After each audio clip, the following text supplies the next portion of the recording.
In 1611, two men in Sussex, England, were hauled into an ecclesiastical court and ordered to do penance. Their crime? They had skipped church on Easter Sunday. But they weren't off committing a grand heist or a violent act. They were simply caught playing a game with a ball and a wooden stick. At the time, authorities viewed this as a profane distraction, but little did they know they were witnessing the early growing pains of what would become a global obsession. Welcome to the Subject History. Today, we are tracing the incredible journey of cricket. It is a sport that evolved from a simple children's pastime in the rural clearings of England into the second most popular spectator sport on the planet with over 1 billion fans.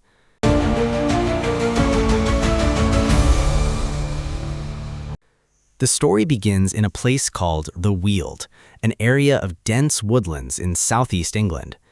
During the Saxon or Norman periods, children of shepherds would gather on sheep-grazed land to play.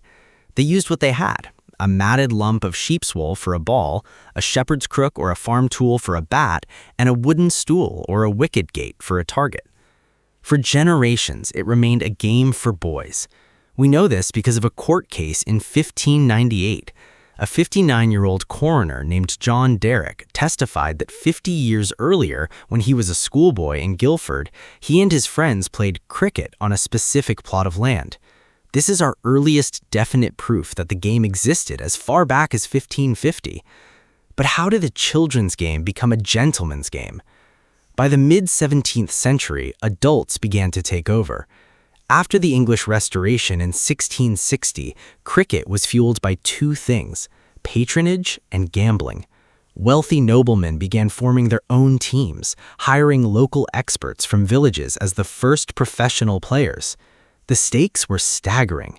In 1697, a newspaper reported a great match in Sussex, played for 50 guineas a side, a fortune at the time. As the money grew, the game had to change. Imagine trying to hit a ball rolled along the ground like a bowling ball using a bat shaped like a heavy hockey stick. That was early cricket. But around 1760, everything changed. Bowlers began to pitch the ball, making it bounce. This revolution forced a complete redesign of the equipment.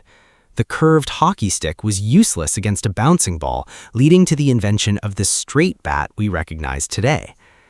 By the 18th and 19th centuries, the British Empire began exporting the game across the globe. It followed the flag to India, Australia, the West Indies, and South Africa. But here is the big reveal.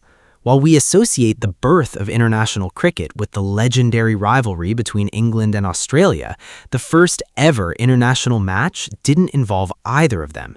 It was played in New York in 1844 between Canada and the United States.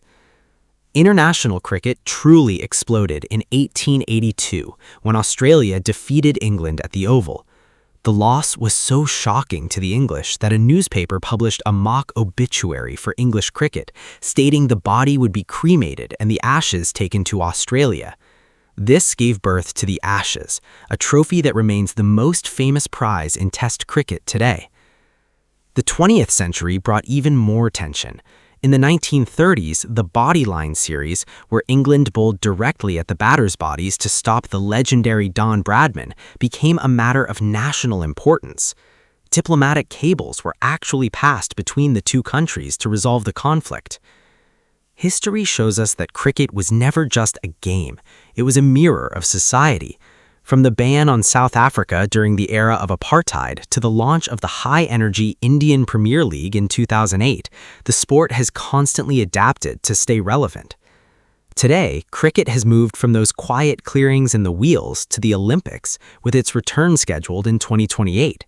It is a sport built on a simple tactical format that allows for both leisurely enjoyment and an intense competitive thrill.